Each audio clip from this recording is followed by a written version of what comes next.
The English German Girl is a historical novel with the story of the Kindertransport very much at the heart.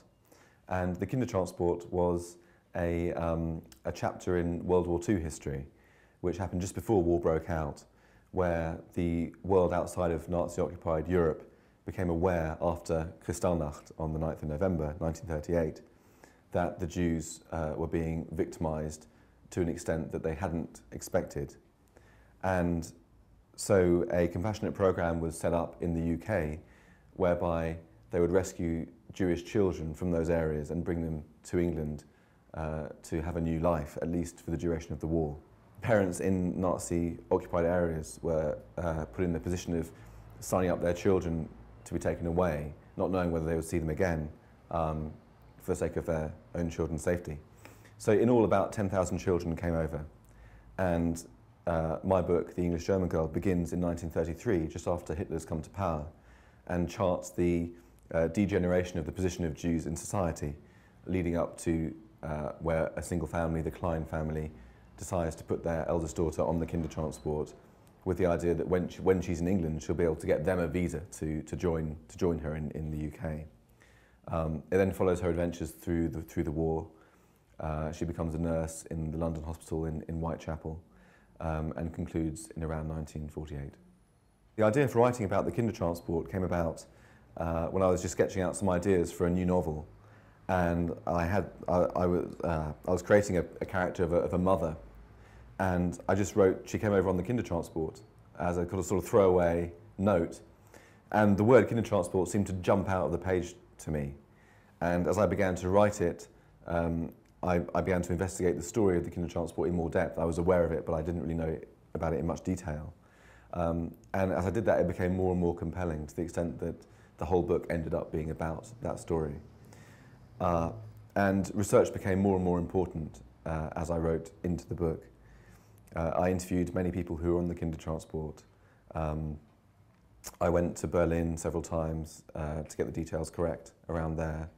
I went to archives and museums, interviewed historians, and I became increasingly interested in pinning down as many details as I could, even the details of the correct trams that were running, and there's roadworks at one point on I think Liverpool Street, and the roadworks actually were there because they were building a new tram system at the time, and there's graffiti mentioned, the graffiti was there at the time.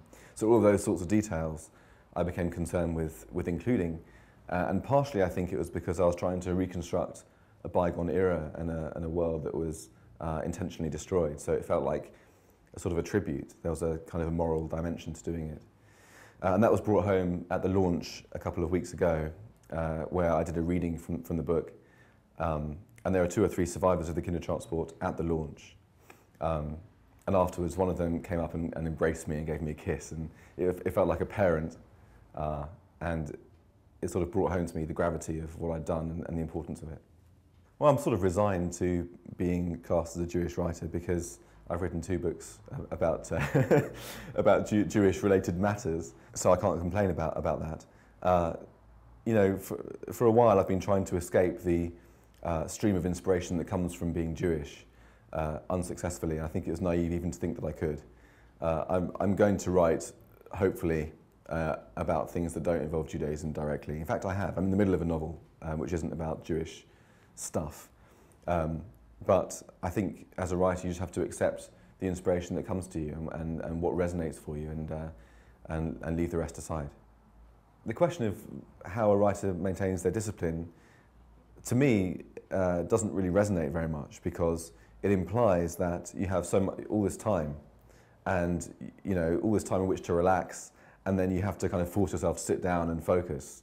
And so when I get time to write, I feel I have to make the most of it. It's an opportunity to get down as much as I can. So I don't really suffer from the feeling of, shall I go for a walk, or shall I have a bath, or maybe a snooze? No, I'll do some writing. I don't have that. And how my week works out, basically I'm pitching ideas for features all the time. I try to do that most days. And when I get commissioned to do something, then particularly if it's a tight deadline, I have to drop everything and do that. And I tend to get commissioned for a few things in a cluster and then do those and then go through a period of pitching again. And during that period, it's a bit quieter on the journalism front, so I'm able to do more novel work, and then when the commissions start to come in, then I go into that mode.